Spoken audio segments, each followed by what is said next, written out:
नमस्कार बच्चों directorate of education यानी कि दिल्ली में अगर आप पढ़ते हैं और आपका जो रेजिडेंस है आपके स्कूल से काफ़ी दूर है तो ये वीडियो आपके लिए बहुत ही काम की है।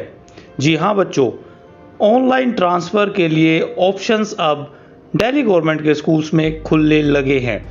तो आपको क्या करना है और किन किन बातों का ध्यान रखना है, ये सारी की सारी बातें इस वीडियो में बताई जाएंगी। अतः पूरे स्टेप्स के लिए अंत तक देखें वीडियो को और कोई भी स्टेप छोड़े ना, क्योंकि एक स्टेप भी आपके लिए काफ़ी गलत हो सकता है और आपके लिए जो मौका मिला है उससे आप वंचित रह सकते हैं। तो टेकी सर जी यूट्यूब चैनल पर आप सभी का स्वागत है और डायरेक्टरेट ऑफ एजुकेशन की ऐसी वीडियो पाने के लिए एडमिशन से, सीबीएसई से या अन्य जानकारियों के लिए इस चैनल को सब्सक्राइब करना ना भूलें। जी हाँ, तुरंत अभी सब्सक्राइब करें और बेल आइकन को भी प्रेस करें ताकि आपको मिलती रहे नॉन स्टॉप जानकारियाँ। तो ट्रांसफ़र जो ड्यूरिंग एकेडमिक 21-22 के लिए ये ट्रांसफ़र खुला है और इसमें पूरी डिटेल्स के साथ है कि क्या क्या यहाँ पे बातें आपके लिए रहेंगी और किन बातों का रखना पड़ेगा आपको ध्यान। तो जो स्टूडेंट इसी सेशन में यानी कि जो हमारा 21-22 के सेशन में ही एडमिशन लिए हुए हैं उनके लिए भी कुछ यहाँ पर बाउंडेशंस हैं, वो यहाँ पर पूरा का पूरा एडमिशन डायरेक्ट लिंक से नहीं ले पाएंगे। तो उनके लिए क्या करना पड़ेगा, उनको एप्लीकेशंस लेनी पड़ेगी और अपने जो प्रिंसिपल्स को देनी पड़ेंगी और जो सपोर्टिंग डॉक्यूमेंट्स है उसके साथ के उनको लगाने पड़ेंगे। सपोर्टिंग डॉक्यूमेंट्स में जो आपका रेजिडेंस चेंज हो गया उसके डॉक्यूमेंट्स, आपके अगर माता पिता की अगर कोई जॉब है वो दूर हो गई है, उनका ट्रांसफ़र हो गया है, उसके डॉक्यूमेंट्स आदि आपको लगाने पड़ेंगे। तो ये सारे के सारे जो एडमिशन्स हैं वो नॉन प्लान के या प्लान के चाहे हों, वो सारे के सारे ट्रांसफ़र के केस जाएंगे हमारे जोनल हेड्स के पास।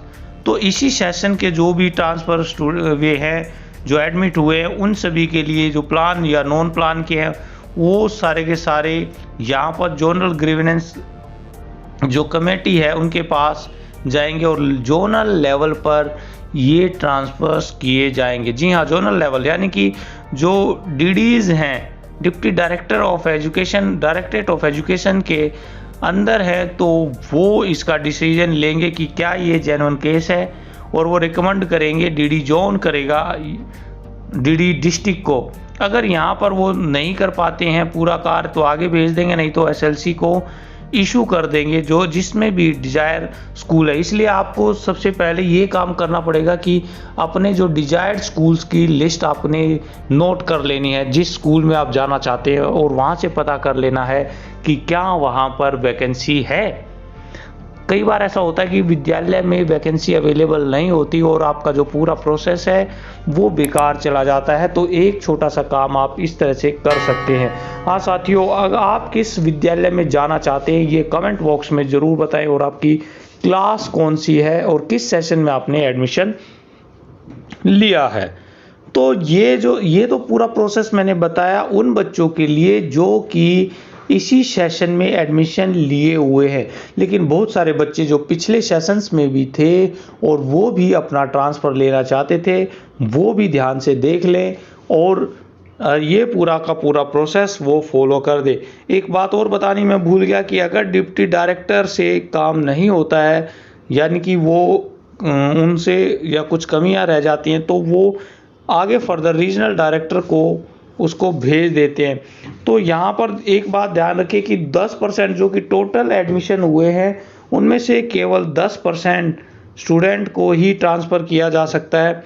तो ये ग्रीवेंस कमेटी के पास वो प्रायोरिटी बेस पर दिए जाएंगे और यहाँ पर कुछ ऑप्शंस भी हैं कि किस कंडीशन में बच्चों के एडमिशन्स यानी कि ट्रांसफ़र हो सकते हैं।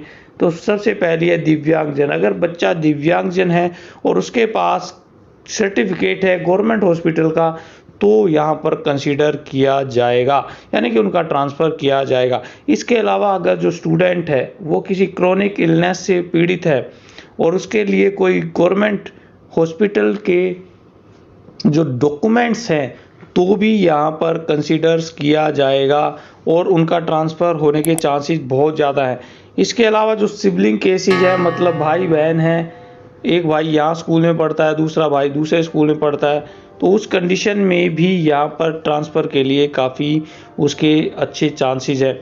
तो आपको जो इंटरेस्ट है वो ध्यान से देना है, और जो भी ट्रांसफ़र किया जाएगा तो स्टूडेंट क्लासरूम रेशियो और प्यूपल टीचर रेशियो, मतलब बच्चों का एक क्या क्राइटेरिया है विद्यालय के अंदर, क्या उनकी जो क्लासरूम है वो सही है, या जो बच्चों का और टीचर्स का जो रेशियो क्या है, वो सारा देख कर के ही उनका ट्रांसफ़र किया जाएगा। अगर ये जो बताया गया है, अगर ये रेशियो गलत है तो यहाँ पे इस कंडीशन में उनका ट्रांसफ़र नहीं किया जाएगा। इसलिए ये चीज़ें ध्यान में देने योग्य है। आप ऐसे स्कूल का ज़रूर चुनाव करें जहाँ पर आपका एडमिशन यानी कि ट्रांसफ़र आसानी से हो सकता है। अब बच गए वो बच्चे जो कि हमारे पास ऑनलाइन ट्रांसफ़र, जो कि नर्सरी से 9वीं और 11वीं art and not admitted in the current academic session.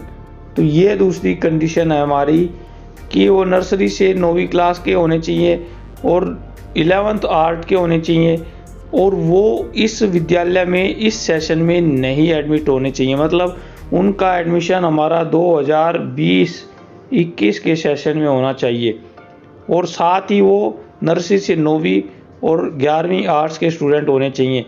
तो यहाँ पर 10वीं और 12वीं के जो स्टूडेंट्स हैं और साइंस कॉमर्स के जो स्टूडेंट हैं, उनका भी डायरेक्ट जो ट्रांसफ़र है वो नहीं किया जाएगा।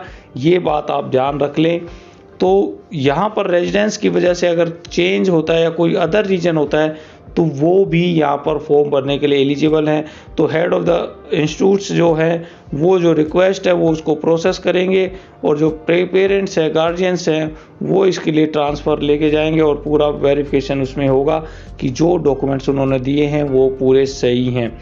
अब हमारे पास जो दूसरा और रह गया एक जो ऑप्शन है कि ऑनलाइन जो क्लासेज हैं, जो कि 10वीं है, 11वीं है, और कॉमर्स और साइंस के बच्चे हैं और 12वीं हैं, ये सभी स्ट्रीम्स के 12वीं के सभी स्ट्रीम्स के, तो इनका क्या होगा, इनकी भी एप्लीकेशंस जो है वो पेरेंट्स और गार्जियंस के द्वारा जो दी गई हैं वो सारी की सारी आगे जाएंगी, डीडी जोन, डीडी डिस्ट्रिक्ट उनको करेंगे, और उनके पास जो ट्रांसफ़र है वो वहाँ से होगा। तो उनकी जो फाइल है वो वहाँ पे बन के जाएगी और वो वहाँ से उनका ट्रांसफ़र करेंगे। तो ये एक डिस्ट्रिक्ट ग्रीवेंस रिडर्सल कमेटी भी बनी गई है जो कि जोनल लेवल पर है, वो इस सारे मैटर को देखेगी और वही डिसाइड करेगी कि क्या कंडीशन इसमें हो सकती है। तो ये सारी मेन बातें मैंने आपको बता दी हैं। अगर आपको फिर भी कोई भी परेशानी अभी भी आ रही है तो आप कमेंट बॉक्स में ज़रूर बताएं, और चैनल को अगर अभी तक आपने सब्सक्राइब नहीं किया तो चैनल को सब्सक्राइब करना आप ना भूलें, और बेल आइकन को ज़रूर से ज़रूर प्रेस कर लें। इसमें जो विशेष बात है वो एप्लीकेशंस की है, और अपने आईडी और स्टूडेंट आईडी, नाम वगैरह आपने पूरा का पूरा लिखना है। साथ ही स्कूल में जाकर के जो ड्यूज़ वगैरह हैं वो भी आपने देख लेने हैं कि प्रीवियस कोई ड्यूज़ बचा तो नहीं है बच्चों का, ताकि आपको समय पर आपका जो एसएलसी है वो ट्रांसफ़र हो जाए। इसके अलावा जो मीडियम है वो भी ज़रूर देख लें।